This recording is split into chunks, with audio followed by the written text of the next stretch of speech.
Chapter 17. Free Minds and Free Men. -1. Let us not get confused about means and ends. Reading the great books is not for the sake of talking about them. Mentioning them by name may give you the appearance of literacy, but you do not have to read them to participate in parlor sports or outshine the silver at a dinner party. I hope I have made clear that there are better reasons for really reading the great books. So far as conversation is concerned, it is the other way around. I have recommended discussion as an aid to reading, not reading for the sake of brilliant conversation. The conversation between reader and author, which is an integral part of good reading, may not take place unless the reader is accustomed to the discussion of books. If he has friends with whom he talks about books, he is more likely to talk back to the books themselves. But there is another and more important point. Even reading the great books well is not an end in itself. It is a means toward living a decent human life, the life of a free man and a free citizen. This should be our ultimate objective. It is the ultimate theme of this book. I shall turn to it at the end of this chapter. For the present, I want to give a little more attention to the problem of discussion in relation to reading. You can, of course, carry on a conversation with a book. 354. Alone, but that will seem to most people like talking to yourself. For a lively conversation, you need more than books and the ability to read them. You need friends and the ability to talk and listen. Unfortunately, just having friends is not enough. We all have friends. But suppose our friends do not like to read books, and do not know how to read and talk about them. Suppose they are friends of the golf course or the bridge table, friends of music or of the theater, or anything except books.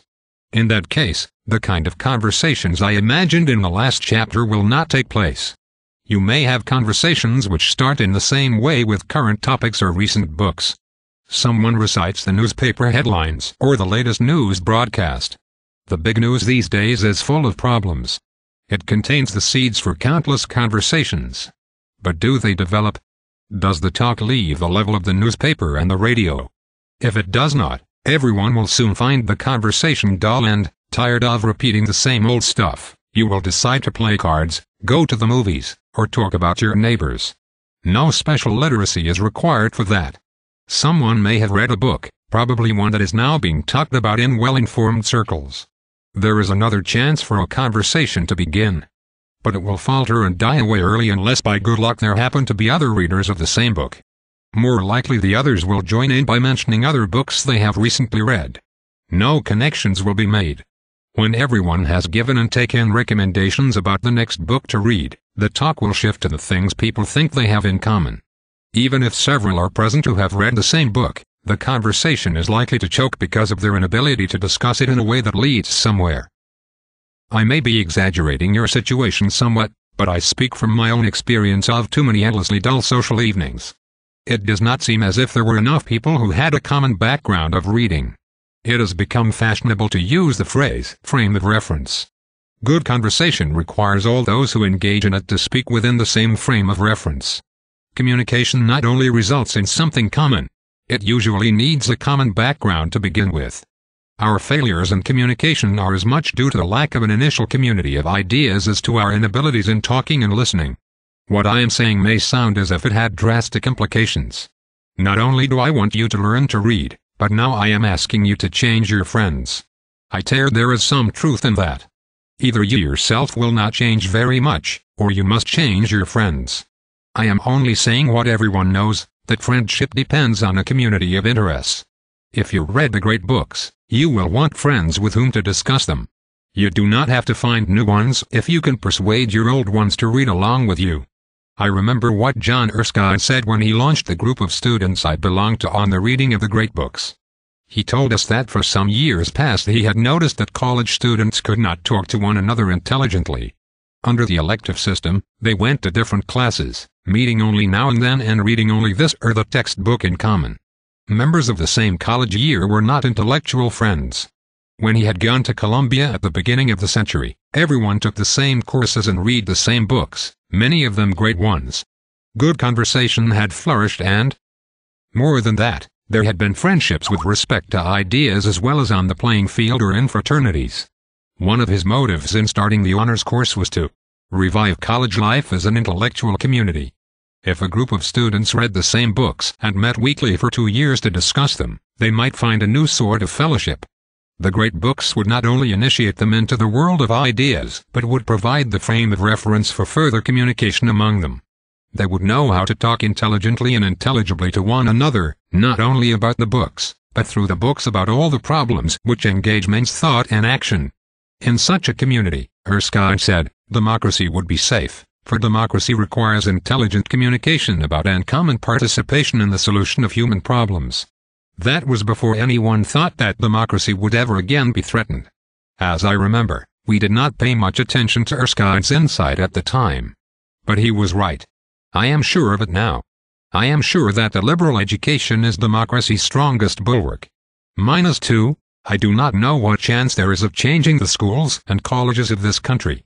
They are moving in the opposite direction today, away from the 3 R's and literacy. Paradoxically enough, the current trends in education, which I have criticized, are also motivated by a devotion to democracy. But I do know that something can be done about adult education. That is not yet entirely under the control of the teachers, colleges and schools of education. You and your friends are free to make plans for yourself. You do not have to wait for someone to come along and offer you a program. You do not need any elaborate machinery to set up one. You do not even need any teachers. Get together, read the great books, and discuss them. Just as you will learn to read by reading, so you will learn to discuss by discussing. I have many reasons for thinking this quite feasible. When I went to Chicago and started to teach a reading course with President Hutchins, some people in a nearby suburb invited me to tell them about it. The group consisted of mature men and women, all of them college graduates, some of the men engaged in professional work, some in business, many of the women involved in local educational and political activities as well as in taking care of their families. They decided they would like to take the course. In college we read about 60 books in 2 years at the rate of 1 a week. Since the suburban group would not have as much time, what with babies and business to occupy them, they could only read a book a month. It would take them about 8 years, therefore, to read the same list of books. Frankly, I did not think they would stick at it. At first they read no better than most college graduates do. They were starting from scratch, the veneer-thin scratch that a college education leaves. They found that their habits of reading, adjusted to the daily paper and even the best periodical or current book, were remarkably like no skill at all when they came to read the Iliad, the Divine Comedy, or Crime and Punishment, Plato's Republic, Spinoza's Ethics, or Mill's Essay on Liberty, Newton's Optics or Darwin's Origin of Species. But they read them all, and in the course of doing so they learned how to read. They kept at it because they felt their proficiency grow with each year, and enjoyed the mastery which skill provides. They can tell now what the author is trying to do, what questions he is trying to answer, what his most important concepts are, what reasons he has for his conclusions, and even what defects there are in his treatment of the subject. The intelligence of their discussion is clearly greater than it was 10 years ago, and that signifies one thing surely: they have learned to read more intelligently. This group has kept together for 10 years now. So far as I can see, they plan to continue indefinitely, increasing the scope of their reading, and rereading some of the books they did poorly by in the earlier years. I may have helped them by leading their discussions, but I am sure they could now go on without my help. In fact, I am sure they would. They have discovered the difference it makes in their lives. They were all friends before they started, but now their friendships have matured intellectually. Conversation now flourishes where before it might soon languish and give way to other things. They have experienced the pleasure of talking about serious problems intelligently. They do not exchange opinions as they would at time of day. Discussion has become responsible. A man must support what he says. Ideas have connections with one another and with the world of everyday affairs. They have learned to judge propositions and arguments by their intelligibility and relevance. Several years before I went to Chicago, we had started a similar adult education program in New York. Mr. Buchanan was then assistant director of the People's Institute, and he and I persuaded Mr. Everett Dean Martin to let us try reading the great books with groups of adults. We're proposing what was then a wild experiment in adult education. It is not an experiment any longer. We should not have thought it was one then, if we had remembered the facts of European history. The discussion of important problems has always been the way adults continue their education, and it has seldom taken place except against the common background provided by reading important books. We started about 10 groups all around the New York area. They met in libraries, gymnasiums, church social halls, and YMCAs. They consisted of all sorts of people, some who had been to college, some who had not, rich and poor, dull and brilliant. The leaders of these groups were young men, most of whom had not read the books themselves but were willing to try. Their chief function was to conduct the discussion, to start it off by asking some leading questions, to keep it going when it bogged down, to clarify disputes when they threatened to becloud the real issues. It was a great success. It stopped only because it needed financial support. It did not get to pay for staff and maintenance. But it can be revived anywhere and anytime by any group of people who decide they will read and talk about the great books together. All you need are some friends to begin with, and you will be better friends before you are through. You may say that I have forgotten one thing. In both the New York and Chicago groups I have described, there were leaders responsible for conducting the discussion, leaders who may have had a little more experience than the rest of the group in reading the books. Trained leaders would help you get started, I admit. But they are a luxury, not a necessity. You can proceed in the most democratic fashion by electing a leader for each meeting. Let different people take turns at it. On each occasion the leader will probably learn more about reading and discussing the book than all the others. If every member of the group gets this experience in turn, the whole group will learn more quickly than if they imported a leader from the outside. There is this compensation in the plan I am suggesting, though it may be more difficult at the start. I do not have to tell you how a book should be discussed. All the rules for reading tell you that. They are a set of directions for discussing a book as well as reading it. Just as they should regulate the conversation you have with the author, so they govern the conversation you can have with your friends about the book. And, as I have said before, the two conversations mutually support each other. A discussion is led by the asking of questions. The rules for reading indicate the major questions which can be asked about any book, in itself or in relation to other books. The discussion is sustained by the answering of questions. Those who participate must, of course, understand the questions and be relevant in the remarks they make. But if you have acquired the discipline of coming to terms with an author, you and your friends should have no difficulty in coming to terms with each other. In fact, it is easier, because you can help one another reach an understanding. I am supposing, of course, that you will have good intellectual manners, that you will not judge until you understand what the other fellow is saying, and that when you did judge, you will give reasons. Every good conversation is a unique thing. It has never happened that way before and will never happen again. The order of the questions will be different in every case.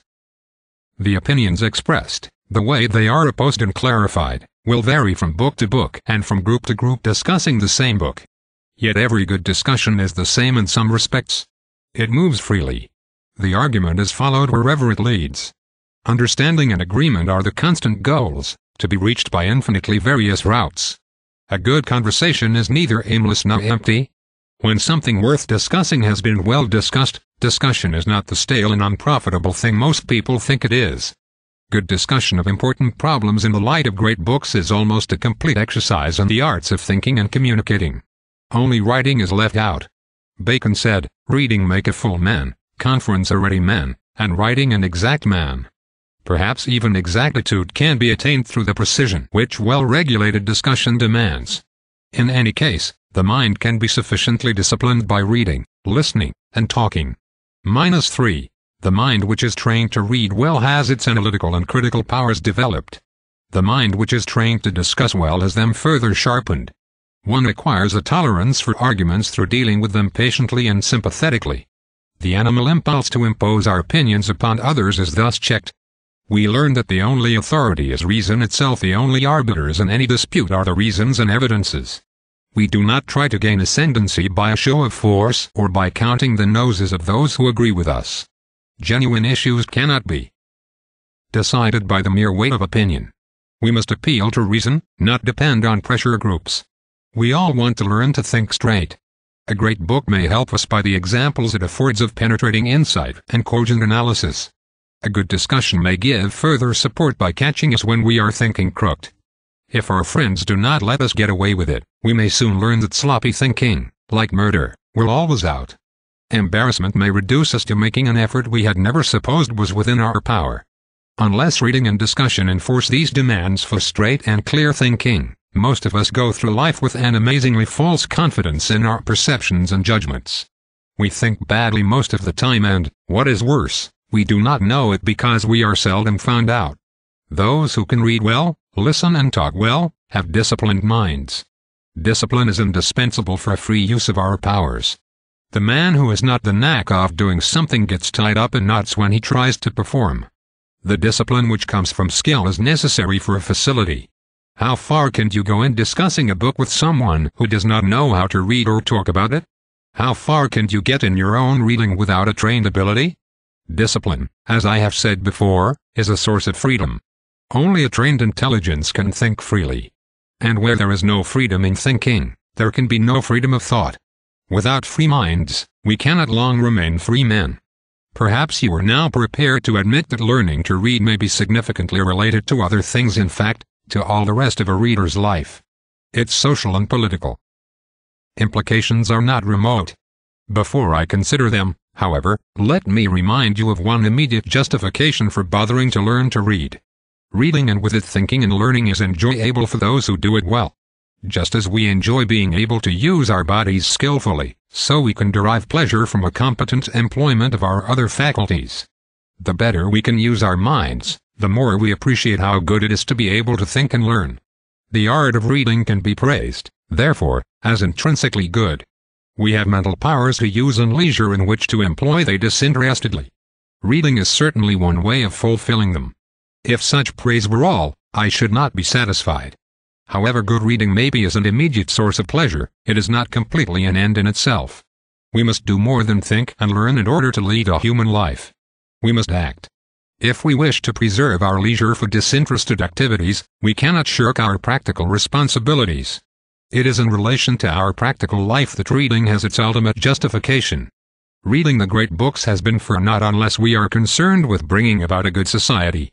Everyone wants to live in it, but few seem willing to work for it. Let me say briefly what I mean by a good society. It is simply the enlargement of the community in which we live with our friends. We live together with our friends in peaceful and intelligent association. We form a community to the extent that we communicate, share common ideas and purposes. The good society, in the large, must be an association of men made friends by intelligent communication. -4. Where men lack the arts of communication, intelligent discussion must languish.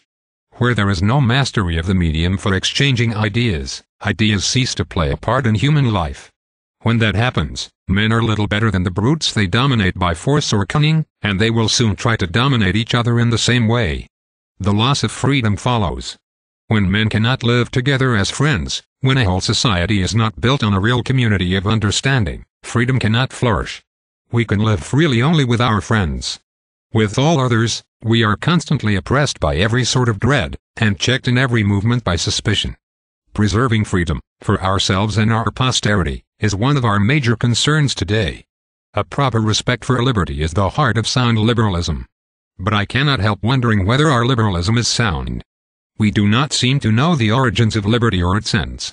We cry out for all sorts of liberty, freedom of speech, of the press, of assembly, but we do not seem to realize that freedom of thought is the basis for all these others. Without it, freedom of speech is an empty privilege, and a free conscience nothing but a private prejudice. Without it, our civil liberties can be exercised only in a pro forma way, and we are unlikely to retain them long if we do not know how to use them well. As President Bauer, of St. John's College, has pointed out, American liberalism today asks for too little, not too much. We have not demanded, as our ancestors did, a mind freed from ignorance, and awakened imagination, and a disciplined reason, without which we cannot effectively use our other freedoms or even preserve them. We have paid attention to the external uses of liberty rather than its essence. The reigning educational system suggests, moreover, that we no longer know how free minds are made and, through them, free men.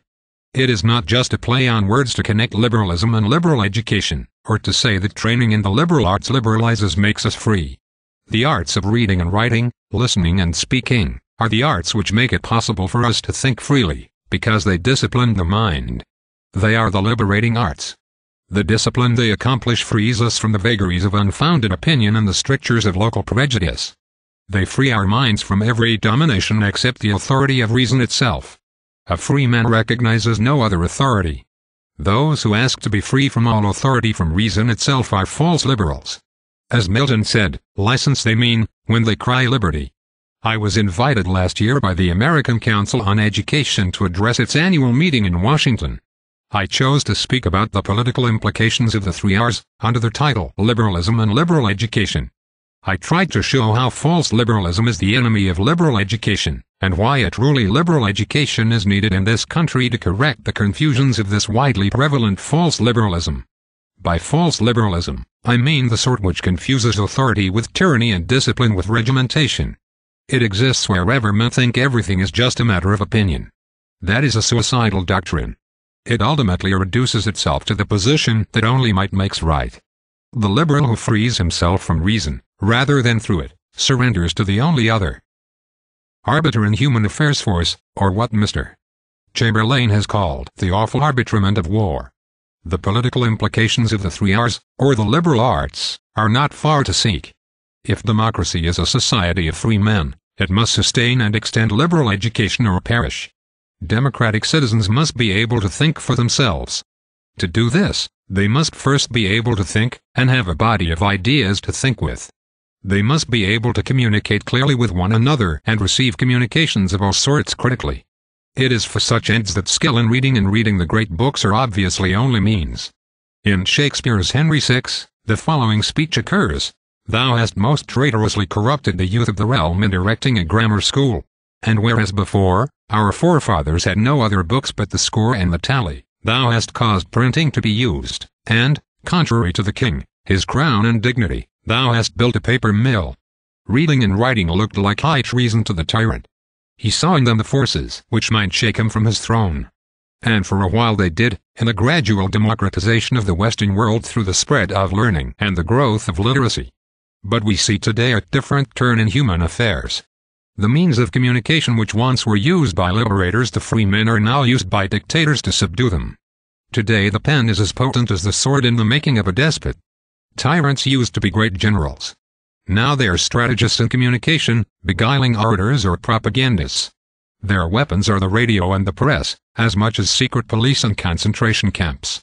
And when men are pushed about by propaganda, they are as servile as when they are coerced by brute force. They are political puppets, not free men democratically ruled. Hobbes was suspicious of democracy because he feared its tendency to degenerate into an oligarchy of orders. Though our aims be different from his, we must admit that recent history supports his point. We have seen abroad how the leading orator in the land can become its tyrant. We must save democracy from these inherent weaknesses by closing such roads to despotism. If we are being oppressed by organizations of force, we fight to disarm them. So we must disarm the orators, and we must do so in advance of the day when their spell begins to bind.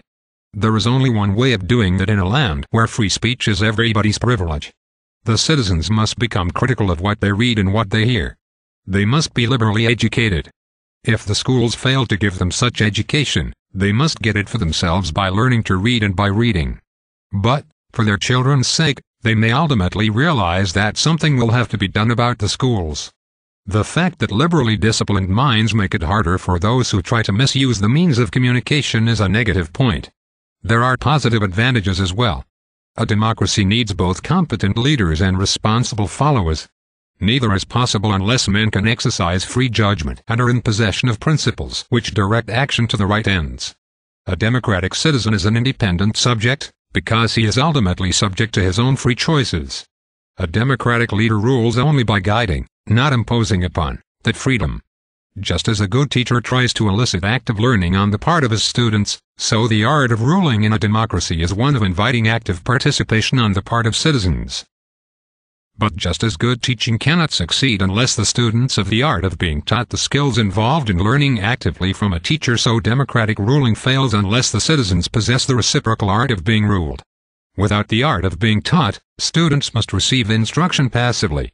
They can learn only through being indoctrinated, in the vicious sense of that word. As we have seen, we are properly teachable, or docile, only to the extent that we have the mental discipline to learn by the active and free use of our powers. Similarly, without the art of being ruled, we can be governed only by force or imposition. A democracy, in short, depends on men who can rule themselves because they have the art of being ruled. Whether they occupy the offices of government or merely the rank of citizens, Such men can rule or be ruled without losing their integrity or freedom. Brute force and insidious propaganda are evils with which they are prepared to cope. To maintain the reciprocity between ruling and being ruled is to guarantee political and civil liberty. They do not suffer because all men are not in the government or because just laws must be enforced. The art of being ruled and the reciprocal art of ruling, like the arts of being taught and of teaching, are arts of the mind. They are liberal arts. The democratic ruler must move us by rational persuasion. If we are good democratic citizens, we must be capable of being moved that way and only in that way. The appeal to fact and reason distinguishes rational persuasion from vicious propaganda. Men who are moved by such persuasion remain free because they have moved themselves. They have been persuaded knowingly. To know how to be ruled is thus the primary qualification for democratic citizenship. A liberal education is needed to qualify men for their political duties as well as for their intellectual life. The art of reading is related to the art of being ruled as well as to the art of being taught. In both cases, men must be able to engage in communication actively, intelligently, critically. Democratic government, more than any other, depends upon successful communication. For, as Walter Lippmann has pointed out, in a democracy, the opposition is not only tolerated as constitutional, but must be maintained because it is indispensable. The consent of the governed is fully realized only when, through intelligent debate of issues, all colors of political opinion share in the formation of decisions. Debate which is not founded on the communication of all parties is specious. The democratic process is a sham when men fail to understand each other. We must be able to meet other minds in the processes of government and social life as well as in the processes of learning. And, in both cases, we must be able to make up our own minds and act accordingly. We must act, however. That is the final word in every phase of human life. I have not hesitated to praise the reading and discussion of great books as things intrinsically good, but I repeat, they are not the ultimate ends of life. We want happiness in a good society. In this larger view, reading is only a means to an end. If, after you have learned to read and have read the great books, you act foolishly in personal or political affairs, you might just as well have saved yourself the trouble. It may have been fun at the time, but the fun will not last long, unless those who are well-read can act well also. We shall soon find ourselves deprived of the pleasures we get from these accomplishments. Knowledge may be a good in itself, but knowledge without right action will bring us to a world in which the pursuit of knowledge itself is impossible, a world in which books are burned, libraries closed, the search for truth is repressed, and disinterested leisure lost. I hope it is not too naive to expect the contrary from genuinely liberal education, in school and out. I have some reason to believe that those who have really read the great books will probably think well and soundly on the issues we face today. The man who thinks clearly about practical problems certainly knows that they are well solved only by right action. Whether he will respect the obligation to act accordingly is, of course, beyond the province of the liberal arts. Nevertheless, they prepare for freedom. They make free minds and form a community of friends who share a common world of ideas. Beyond that, the responsibility for acting like free men is ours to accept or shirk.